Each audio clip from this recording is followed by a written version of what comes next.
Então, olha, por que tem que ocorrer síntese proteica? Por que ocorre a produção de uma proteína? Existem algumas situações. Então, por exemplo, para a manutenção das células. Por quê? Dentro das células a gente tem um monte de tipos diferentes de proteínas. Na membrana da célula tem proteína. Para formar as organelas tem proteínas. Para formar as estruturas tem proteína. Ou seja, tem proteína para quase tudo. Tá certo? Lógico, tem lipídios, tem carboidratos, mas eu estou falando especificamente do quê? De proteínas, tá? Então, para a manutenção das células, porque as organelas, quando elas estão em atividade, elas vão se desgastando. As proteínas vão ficando mais desgastadas, então precisa fazer uma manutenção. Durante a noite, quando você dorme, é a hora que a célula está mais tranquilinha, ela não está fazendo a atividade dela, então é a hora de fazer a manutenção intracelular. Eventualmente repor organelas, eventualmente repor enzimas, tá certo? Uma necessidade. Opa, eu vou pegar como exemplo aqui a célula muscular, ok? Então, quando se faz um exercício físico, a célula muscular, coitadinha, ela está trabalhando muito. Quanto maior a intensidade de carga, pode ter certeza que maior o desgaste das proteínas contráteis. E aí, o que pode acontecer? Não, o que vai acontecer? Aquela célula muscular vai precisar sintetizar mais proteínas, porque elas foram desgastadas. A célula estava em atividade, né, por conta da contração muscular, então o desgaste dessas proteínas vai fazer com que, principalmente no período de descanso, ocorra a síntese de novas proteínas. Então foi uma necessidade, ok? E como falei para vocês, renovar não só as organelas e estruturas, mas todas as proteínas que eventualmente vão se desgastando durante o funcionamento das células. Enzimas, pessoal, enzima é um tipo de proteína e elas são extremamente importantes para as reações químicas que ocorrem dentro das células, ok? Bom, existem dois tipos de proteínas que uma célula pode produzir. Uma proteína que é assim, extremamente simples, muito simples, tá? A célula mesmo vai utilizar, quando ela faz manutenção, quando ela faz renovação, eventualmente essa proteína aí fica guardada para ela mesma. Então é uma proteína mais simples, né? Agora, existem proteínas que são mais elaboradas. Vou dar um exemplo clássico para vocês. Colágeno. Colágeno. Tem uma célula na nossa pele, no nosso epitélio aqui, perdão, no nosso tecido conjuntivo da pele, que é a tal da derme, né? Essa célula é chamada de fibroblasto. É a grande produtora, ela tem a informação, quer dizer, todas têm, mas é ela que está ativada para produzir o colágeno. Só que o colágeno é uma proteína grande, elaborada. Para que serve? Para manter nossa cutis, por exemplo. Porque senão, o que acontece? Se não tivesse colágeno, o epitélio que está em cima cede. E aí forma os famosos pés de galinha. Conforme a gente vai envelhecendo, essas células vão diminuindo a quantidade e diminuindo a produção do colágeno. Mas enfim, é uma proteína elaborada, ela é grande, ela é produzida e ela é jogada, exportada para o meio extracelular. Tudo que está do lado de fora da célula a gente chama de meio extracelular. Essa proteína é uma proteína bem mais elaborada, ela é bem maior, tem centenas de aminoácidos, então não é tão fácil produzir, fora em relação à estrutura da proteína, mas enfim. Essa é uma proteína mais elaborada, então é o outro tipo de síntese que a célula pode realizar.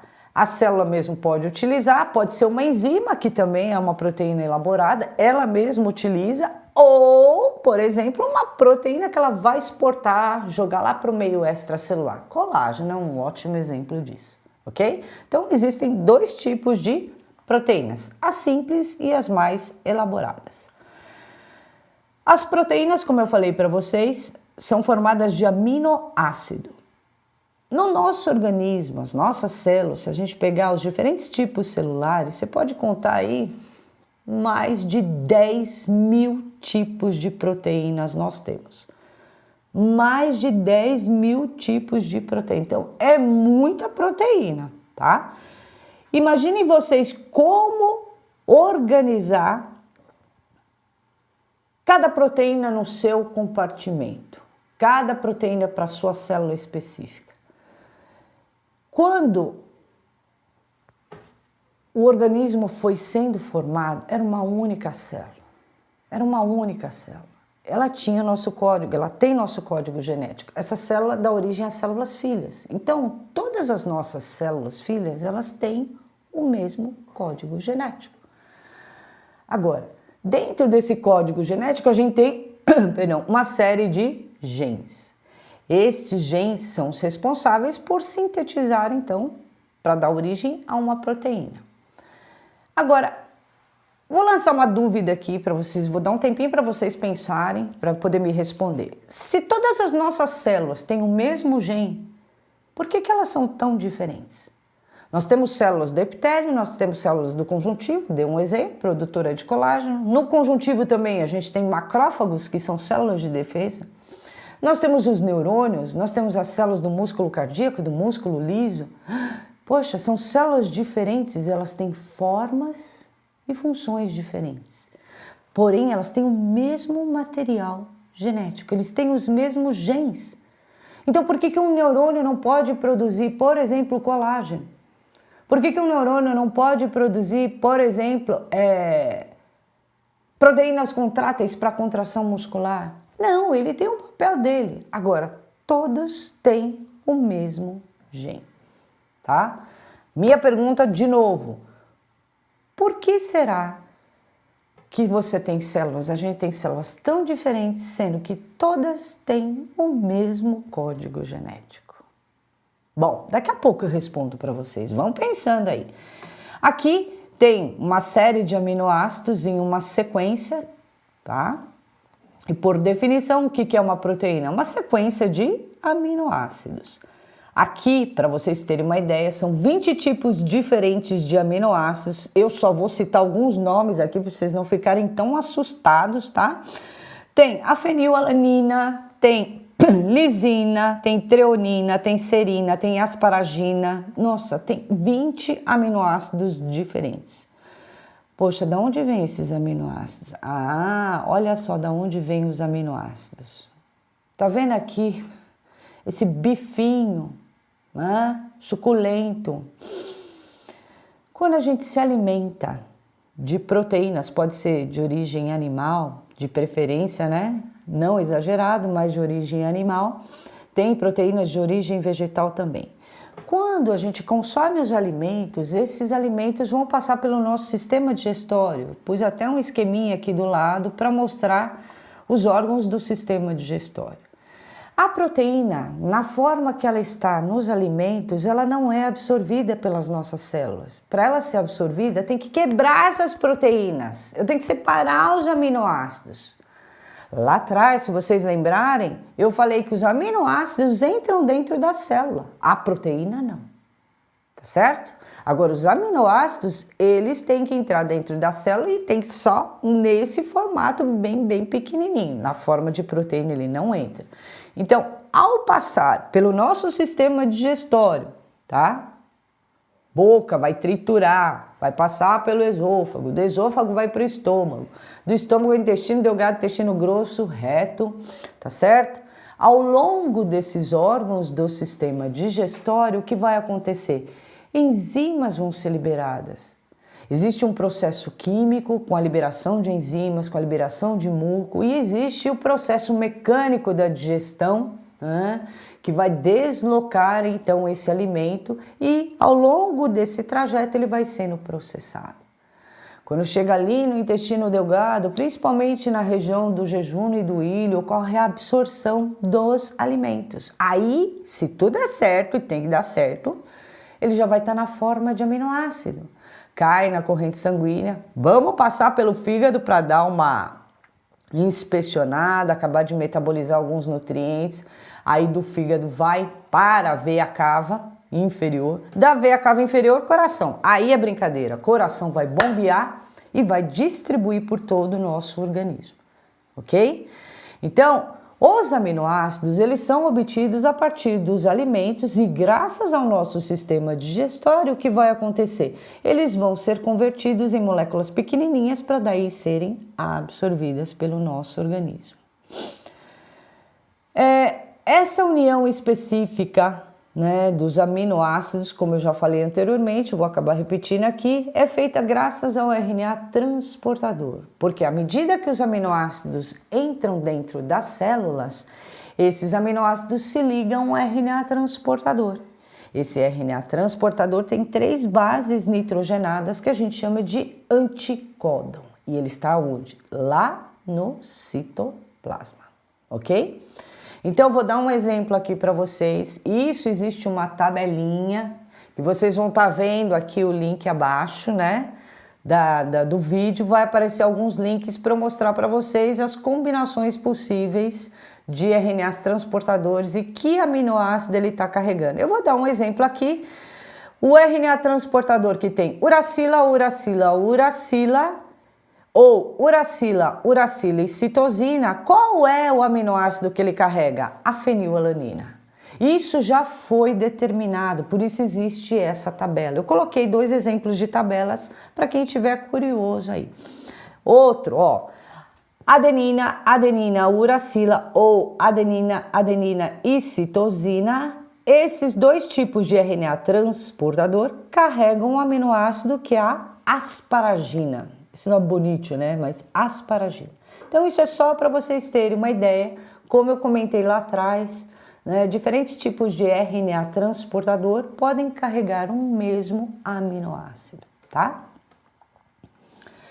Então, olha, eu vou fazer um resumão para vocês agora da síntese proteica e eu vou usar aqui a minha lousa que eu já comecei a desenhar aqui, tá certo? Então agora vamos para a lousa para a gente ver aqui uma visão geral do que é a síntese proteica, ok?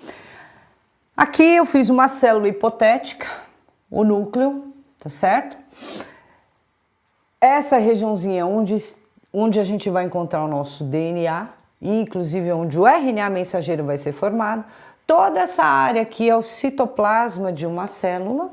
E aqui, olha que bonitinho, eu fiz aminoácidos. Para eu não ficar escrevendo o nome de cada um dos aminoácidos, eu coloquei aqui umas carinhas só para a gente saber que são aminoácidos diferentes. Estes aminoácidos, então, eles entram dentro das células. E aí eles vão se unir ao RNA transportador. Eu já vou até escrever aqui, ó, isso daqui é tudo RNA transportador. Tá? Então vamos lá, esses RNAs transportadores estão aqui no citoplasma. Vamos supor que a célula precisa sintetizar uma proteína. O que vai acontecer? Essa em azulzinho é a sequência, pequena sequência só, tá? Só para vocês terem uma ideia. É a sequência de uma das fitas do DNA. Como o DNA não pode sair, a gente tem que fazer uma cópia dele. Então, se a sequência do DNA de uma das fitas é citosina, citosina, guanina, o RNA mensageiro vai ser formado colocando nucleotídeos. Qualquer nucleotídeo? Não. Quem combina com citosina? Guanina. Quem combina com citosina? Guanina. Ou tá repetindo? É assim mesmo. Tem guanina? Combina com citosina. Então, o RNA mensageiro é uma única fita, mas são nucleotídeos que vão entrando aqui na sequência de acordo com o código que tem do DNA. Só chamando a atenção para vocês do seguinte, aqui tem timina, se é timina é DNA, tá? Então, no RNA, timina, na verdade assim, timina combina com quem? Com adenina. No RNA tem adenina? Tem, então entra aqui adenina. Lá no DNA tem adenina. Adenina no DNA combina com quem? Com timina. Mas o RNA tem timina? Lembra? Não tem timina. Então, no lugar entra o quê? Uracila. Por isso que aqui aparece o Uzinho, ó. Tá vendo, ó? Uracila, uracila, uracila. Porque aqui tem adenina no DNA, adenina no DNA. RNA não tem timina. No lugar da timina é uracila. Quando eu disse para vocês que só de bater o olho na sequência aqui, eu já sei se é RNA ou DNA. DNA, timina. RNA, uracila. tá? Então, este RNA que foi construído a partir da fita, de uma das fitas do DNA, ele vai sair do núcleo. Então, ele sai por estes poros, que a gente chama de poros nucleares. Ele sai por esses poros nucleares e aí, ó a sequência aqui. Eu copiei esta sequência aqui. Então, este é o nosso RNA o quê? RNA mensageiro. Esse é o RNA mensageiro, tá? Aqui, o RNA mensageiro vai encontrar com quem? Com os ribossomos.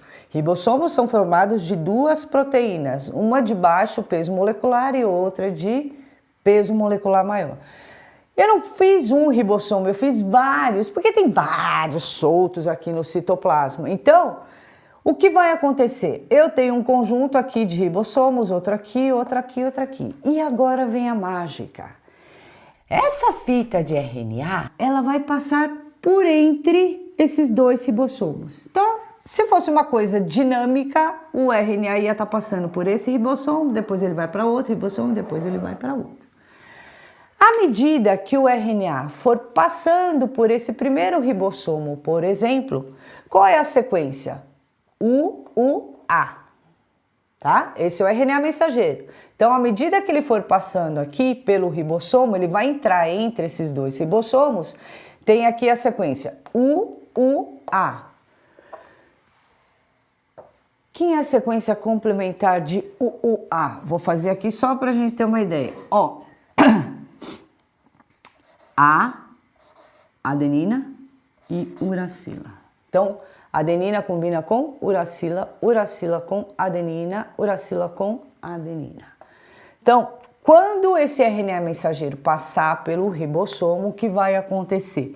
Um RNA transportador vai chegar aqui. Nessa proteína maior do ribossomo tem tipo num canalzinho, um tubinho. Então o RNA transportador vai chegando, carregando um aminoácido, ele encontra com a sequência complementar, não é qualquer uma, ele vai por esta sequência aqui. Então os aminoácidos, tá certo? Com seus RNAs transportadores, vão começar a se ligar. E à medida que os RNAs transportadores vão se ligando, o que vai acontecendo? Eu vou fazer em menor aumento. Ó que bonitinho. Ó, aqui são aminoácidos que foram sendo transportados pelo RNA transportador. O AA, olha só, é esse aminoácido aqui, o primeirão que entrou aqui, na hora que passou a fita, veio esse RNA transportador, se ligou aqui. Quando ele se ligar com a sequência complementar, vou copiar esse aminoácido bravo aqui, tá? Ele trouxe esse RNA transportador, ele entra aqui. Aí o que vai acontecer? Ele está transportando este aminoácido. Qual que é o próximo? CAU. CAU, qual é o próximo? É guanina, é a uracila e é a adenina. É o GUA. Que RNA transportador é esse? É esse aqui, ó. Então ele está transportando o quê? Este aminoácido tímido. À medida que o RNA vai passando, vai sendo feita a tradução dessa proteína. Poxa, por que tradução? Porque agora os aminoácidos estão entrando em uma sequência. Quando um aminoácido fica perto do outro, eles têm ligação química. E uma coisa que é interessante é que depois ele perde o contato com este RNA transportador. E aí só tem o quê? O aminoácido, tá? Que ele tá saindo aqui, ó. Cada RNA transportador transportando um aminoácido, ele está fazendo a tradução desta informação. À medida que os aminoácidos que estão próximos se ligarem, ele perde o contato com o RNA transportador. Professora, o que vai acontecer com esse RNA transportador? Relaxa, ele vai se ligar a outro aminoácido, tá certo? Específico, ele não é perdido. Por definição, o que é uma proteína? É uma sequência de aminoácidos. Está feita a tradução e a síntese de uma proteína. Sem o ribossomo não ocorre síntese proteica. Por quê? Porque ele favorece a chegada do RNA transportador. Detalhe, esse ribossomo nós encontramos livre no citoplasma e nós também encontramos ribossomos aderidos nessa organela, que é conhecida como retículo endoplasmático rugoso. É uma organela formada por uma pilha de sáculos achatados que se intercomunicam e ela é uma extensão da membrana externa do envoltório nuclear. Então, aqui, vamos supor, em menor aumento, eu tenho ribossomo aqui também aderido no retículo endoplasmático rugoso. O RNA mensageiro, ele pode vir para cá, passar por aqui. Uma proteína é sintetizada aqui. Uma vez que eu sintetizo uma proteína aqui, ela é envolta por uma vesícula. Olha que bonitinho. Ela é envolta por uma vesícula. Essa vesícula se fecha e ela vai se fundir a uma outra organela que nós chamamos de complexo golgiense, tá? Ela é lançada dentro dessa pilha aqui, desse sáculo achatado. Ela vai sofrer uma série de reações químicas aqui, ela vai ser maturada, ela vai ser amadurecida e vai passando de um sáculo para o outro, até chegar na proteína madura e apta a ser utilizada. Aí ela fica envolta por uma vesícula, ela fica dentro dessa vesícula.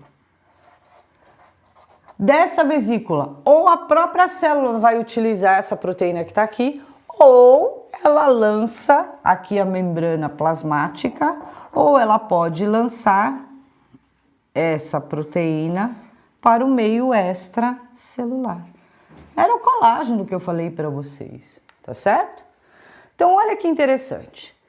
Se for uma proteína simples, RNA mensageiro passa aqui pelos ribossomos, é o RNA ribossômico, acabou, a proteína está pronta, ela mesma utiliza. Se for uma proteína mais elaborada, ela vai passar por onde? Pelo retículo endoplasmático rugoso, pelo complexo golgiense, vai ficar dentro de uma vesícula, ou a célula mesmo utiliza, ou ela exporta, ou ela joga para fora da célula, vai para o meio extracelular. Colágeno foi o exemplo que eu dei para vocês. Então aqui, neste exemplo, com este resumão, a gente fez a síntese de uma proteína. Uma proteína simples, RNA mensageiro ribossômico lá no citoplasma. Uma proteína mais elaborada é formado um RNA ribossômico, porque tem ribossomos aderidos aqui, tá certo? E a proteína é então lançada dentro dessa organela que é o retículo endoplasmático. Sofre processamento, é mandada para o complexo Golgi, sofre outro processamento e é então armazenada na forma de uma vesícula. A célula utiliza ou ela libera para o meio extracelular, ok? Espero que vocês tenham entendido. Qualquer coisa revisa de novo. Vamos voltar aqui? Olha aqui. Então agora vamos falar do exercício físico e das proteínas contráteis. Por que que a gente tinha que entender essa história de síntese proteica? Então agora eu vou juntar essa revisão de síntese proteica para a gente falar de algo mais específico, que é o exercício físico, ok? Então, quando a gente pega, por exemplo, o músculo, nosso músculo estriado esquelético, que está distribuído pelo nosso corpo todo, associado aos nossos ossos, né? Esse músculo estriado esquelético, ele possui, lógico, os outros também têm, proteínas contráteis. Quem são essas proteínas contráteis? São as proteínas que vão levar ao encurtamento da célula. Então, cada vez que o músculo contrai, pode ser músculo liso, músculo cardíaco, músculo estriado esquelético, a célula ela tem esse tamanho. Mas por conter proteínas contráteis, o que vai acontecer? A célula muscular diminui, ela encurta de tamanho, graças à organização dessas proteínas contráteis. Quais são essas proteínas? A gente chama de actina, miosina. Essas são as mais conhecidas. Mas não se esqueçam, existem outras proteínas associadas e importantíssimas durante o processo de contração muscular. É a troponina e a tropomiosina. É um monte de nome difícil, né? Mas enfim.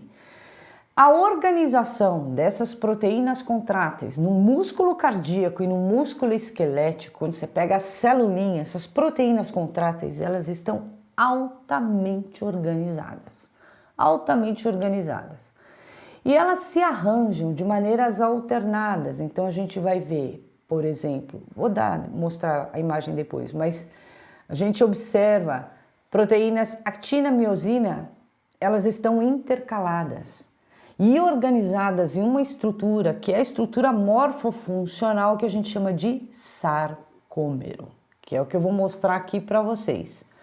Então tem aqui um videozinho bem curtinho mostrando o processo de contração muscular.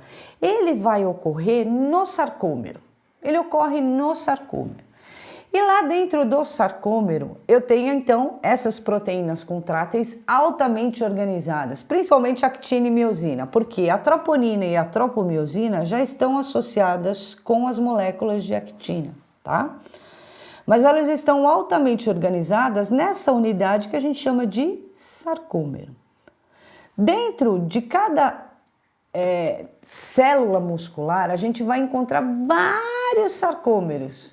Um do ladinho do outro, esses sarcômeros. Eles vão formar as tais miofibrilas. É um conjunto do quê? De sarcômeros. Tem centenas dessas miofibrilas dentro de uma única célula muscular. E ela preenche quase que totalmente o citoplasma das células musculares, de ponta a ponta. Cada sarcômero, quando ele recebe um estímulo específico, vindo de um neurônio motor, o que vai acontecer? Ele vai encurtar. Então, quando cada sarcômero encurta, o que vai acontecer? Se eu tenho uma sequência de sarcômeros formando a miofibrila encurta. As duas extremidades da miofibrila estão ligadas à parede da célula muscular. Então, encurtando a miofibrila, encurta o tamanho da célula muscular. Contração.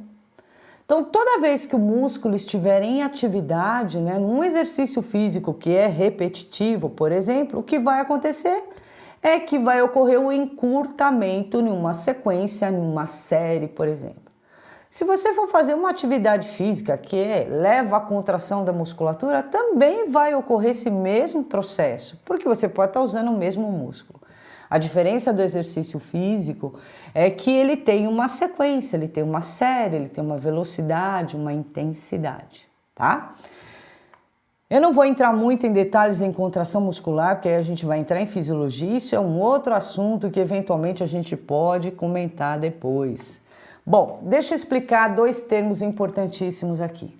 Hipertrofia e hiperplasia. Então, eu peguei uma célula hipotética aqui, quer dizer, várias células, Vou pegar um pedaço do músculo.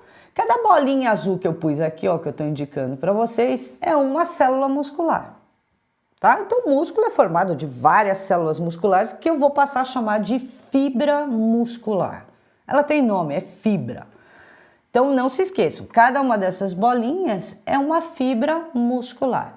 Esse é seu músculo sem fazer exercício físico, sem pegar carga, sem fazer um exercício qualquer, aeróbico ou anaeróbico, mas de qualquer maneira, é teu músculozinho, ele tem um certo número de células aqui. Quando ocorre um estímulo, que é a contração muscular, que leva à contração muscular, lembra que eu falei para vocês? Eventualmente, essas proteínas vão se desgastar. As proteínas contráteis, actina, miosina, tropomiosina e troponina. Então, precisa produzir mais dessas proteínas. E aí é onde entra o quê? O processo de síntese proteica. Então, neste caso, o que vai acontecer? Se após um treino, eu sempre aviso para os meus alunos, você vai treinar um grupo de músculos hoje, amanhã vai treinar outro grupo. Deixa a sua celulinha descansar, por quê? Destruiu um monte de proteínas contráteis. Vamos ter que produzir mais, vai ter que sintetizar mais proteínas. Então, o que vai acontecer com aquela celulinha que sofreu um estresse? Vou colocar estresse. Foi o exercício físico, mas vamos colocar o estresse.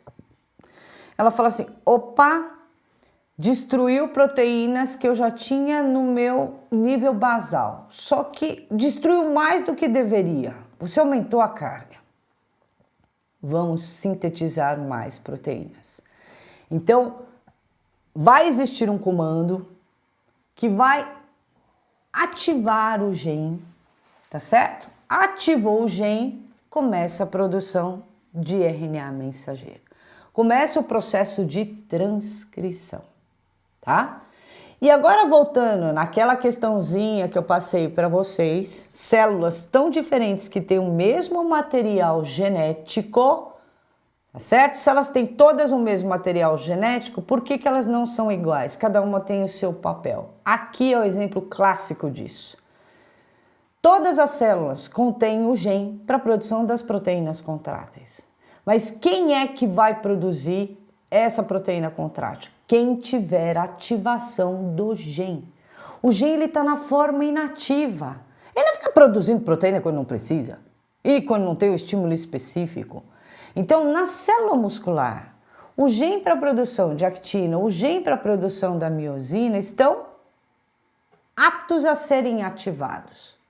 Em outra célula, por exemplo, vou pegar aqui um neurônio, por exemplo, está inativo, o gene não está funcional, ele está lá, mas ele não é ativado, porque não é papel dele produzir um monte de proteínas contráteis, o papel do neurônio é outro, tá certo? Então, respondendo aquela pergunta, o que acontece? Se todas as células têm o mesmo código genético, por que elas não são iguais? Porque genes específicos estão sendo ativados. Para cada tipo de célula com papel específico, são genes específicos ativados. Quando ele não, em outro tipo celular, o mesmo gene não está ativo, tá? Então aqui, ó, no caso, voltando ao exercício físico, após a destruição, perda de células, de proteínas contráteis, perdão, o que vai acontecer? Os genes vão ser ativados. E aí a célula passa a sintetizar muita proteína contrátil. A célula muscular vai ficar cheia de proteína contrátil, então ela aumenta em volume. A célula aumenta em volume. Isso a gente chama de hipertrofia. Então o músculo está hipertrofiado, tá? Ele aumentou em volume. Diferente do que? De hiperplasia. Hiperplasia não aumenta o volume, aumenta o número de células, tá certo? Aumenta o número de células, sem aumento de volume, tá? Deixa eu só dar uma informaçãozinha para vocês. O músculo em atividade, uma pessoa que realiza exercício físico, né? Ela pode ter hipertrofia e um pouquinho de hiperplasia. Normalmente a gente só associa hipertrofia, mas é interessante a gente saber que eventualmente para alguns músculos que possuem células satélite, são células satélites. Células satélites são células capazes de se transformar em outro tipo celular. E no caso, pode se transformar numa célula muscular. Então, ao realizar um exercício físico, ocorre muito mais hipertrofia. Conforme você vai aumentando a intensidade do exercício, vai tendo mais hipertrofia. Mas pode ter hiperplasia? Pode. É mais difícil? É. Mas se ativar a célula satélite, ela pode se transformar em uma nova célula muscular. Então, aí neste caso, aumenta o número do quê? De fibras ou células musculares. Ok? Então, vamos lá. O músculo, a célula do músculo esquelético é uma célula assim muito plástica, ela tem uma alta capacidade morfológica, metabólica e funcional em resposta a um estímulo. Ela é capaz de responder, por isso que a gente diz que ela tem alta plasticidade. Muda um pouco a forma, muda um pouco a taxa metabólica dela, acelera, desacelera. Em termos funcionais, ela pode ficar com uma contração mais intensa ou menos intensa, dependendo da quantidade de proteínas contráteis. Então, isso tudo em resposta a um estímulo, que é bem interessante. E agora vem aqui a informação bem legal, depois tem um artigo aqui no fim da bibliografia, se vocês quiserem saber mais, mas enfim. Durante um treinamento resistido, um exercício anaeróbico, aumento da força e da massa muscular. Resumindo, ocorre a hipertrofia muscular. Então aumenta muito a massa, ou seja, as células musculares hipertrofiam. Isso num exercício que é resistido, tá? Quando você pega um treinamento já que não é resistido, um aeróbico, bicicleta, corrida, precisa de mais oxigênio, menos força e mais eficiência. Então olha que legal. Não tem muita mudança no volume da célula, na massa muscular. Então tem baixa hipertrofia, tá? Porém, ele tem que ser eficiente. Para que o músculo contraia, a gente precisa ter energia. Se precisa ter energia, precisa da organela conhecida como mitocôndria, tá? Então, um exercício, um treino aeróbico não tem muita hipertrofia. Porém, ele tem muito mais eficiência no metabolismo oxidativo, nas reações químicas. Por quê? Porque ele vai gastar muito mais energia do que a força propriamente dita. Então, aumenta a quantidade de mitocôndrias. Poxa, então aumenta a quantidade dessas organelas que fornecem energia? Sim, vai ocorrer esse tipo de alteração dentro da célula muscular. Aí você vai me perguntar, mas e se parar de fazer, de treinar? Aí a tendência é voltar tudo ao normal. E um detalhe que eu já vou colocar aqui para vocês que é o seguinte, quanto mais novo, né, uma pessoa que treina, um jovem que treina bastante, aí ele para, o músculo tende a voltar à sua massa inicial, a quantidade de mitocôndrias, eventualmente, se ele aumentou, vai voltar ao normal, tá? Ele consegue aumentar a massa muscular muito mais rápido, essa eficiência oxidativa muito mais rápido do que uma pessoa mais velha. Se ele para e depois ele volta a treinar, ele recupera muito fácil. Uma pessoa acima dos 40 anos, primeiro, demora mais para obter massa muscular, eficiência, e se parar e depois quiser retomar, vixe, demora muito mais tempo do que um jovem. Por que isso? Porque se vocês perceberem, a célula está funcionando, só que elas têm, né, o seu tempo de vida e vai acompanhar a nossa idade. Quanto mais velhos nós vamos ficando, mais lento vai ficando o metabolismo. Tudo vai ficando mais lento, ok? Então, olha, agora a gente vai ver aqui. Esse trabalho é do Aguiar, que eu falei para vocês, que tinha um artigo científico aí associado. É bem bacaninha esse artigo, ele fala inclusive dessa coisa de hiperplasia, hipertrofia. Depois eu vou deixar as referências para quem quiser saber mais, ok?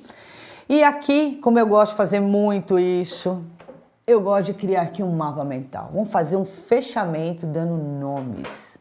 Então, quando uma pessoa treina, o que vai acontecer?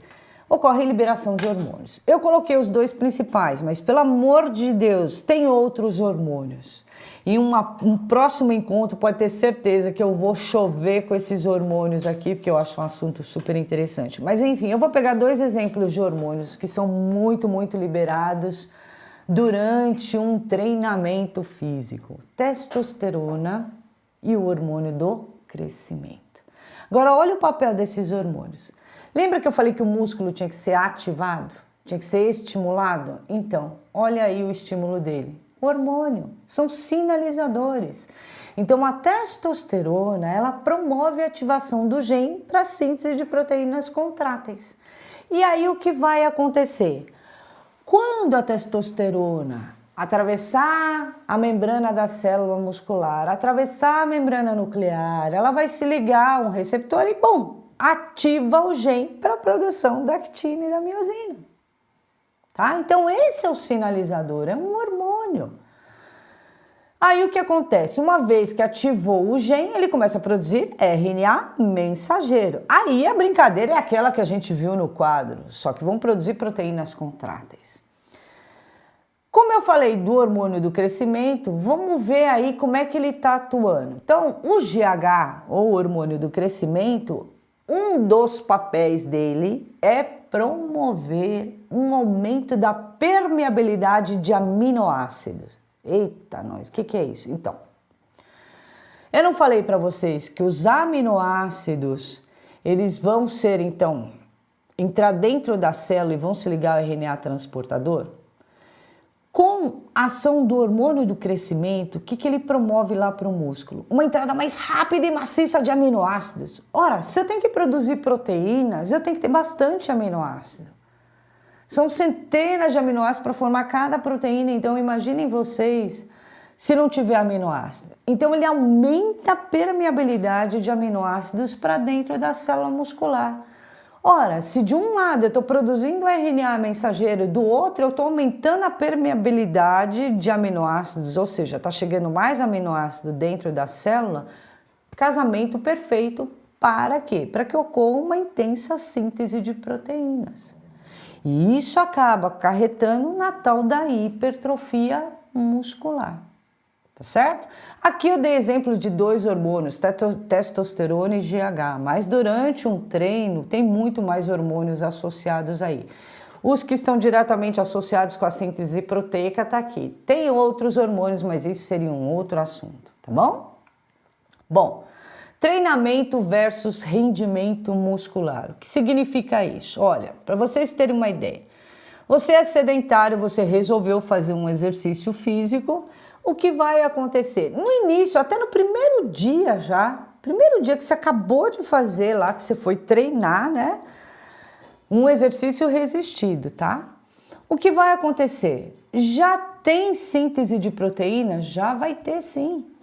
E neste caso, o que os pesquisadores descobriram, e aí entra aquele detalhezinho que eu chamei a atenção dos nomes dos processos ali atrás da síntese proteica, parece que nos estágios iniciais do treinamento resistido, o que é muito eficiente é a tradução. Então, aquela coisa do RNA transportador ficar carregando os aminoácidos. Então, tem eficiência na tradução.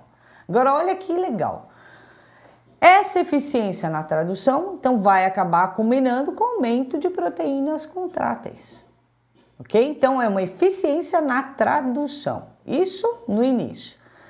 Estágios posteriores do treinamento resistido, né? Se você continuar firme e forte, aí é outro processamento. Vai ter síntese proteica? Vai, mas parece que quanto mais tempo você treina, maior a quantidade de RNA mensageiro. Então, começa a aumentar a quantidade de RNA mensageiro. O que acontece? Quanto mais RNAs mensageiros, vocês concordam que em mais ribossomos ele vai passar? Se em cada ribossomo que ele passar, ele produz uma proteína, imagine se eu tiver um monte de RNA mensageiro, ele vai passar por um monte de ribossomo, então a síntese de proteínas vai ficar muito maior, tá? Então, ao que tudo indica, o treino, né, leva a um aumento da quantidade de RNA mensageiro, ou seja, a transcrição, tá? Início, tradução. Com o treino, transcrição. O interessante aqui, ó, é que com essa ativação gênica, com esse aumento da produção de proteínas, o nosso aparelho, né, sintético, retículo endoplasmático e complexo de Golgi, eles vão ficar muito mais desenvolvidos também. Poxa, se a célula começou a produzir muita proteína, alguma modificação tem que ter. Então, aquela plasticidade da célula muscular que eu comentei ali atrás, o que vai acontecer? Eu tenho muito mais o que? Proteínas. Então, tanto o retículo endoplasmático quanto o complexo golgiense, eles também vão ficar mais desenvolvidas. Com o treino constante, estes genes, para que essas organelas fiquem desenvolvidas, estes genes vão ficar ativados permanentemente. E a isso a gente chama de memória celular, tá certo? Se você parar de treinar, ficar um tempo sem treinar, o que vai acontecer? Ele vai perder essa memória. Ele perde essa memória. É aquilo que eu falei para vocês. Um jovem, quando para de treinar, e aí ele voltar a treinar, ele recupera muito mais fácil. Ele vai perder essa memória, mas ele recupera muito mais fácil.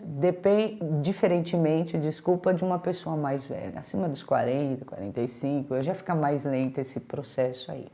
Ok? Bom, gente, eu espero que vocês tenham gostado. Um super beijo para vocês e posteriormente eu posso colocar mais coisas interessantes sobre exercício físico. Até a próxima!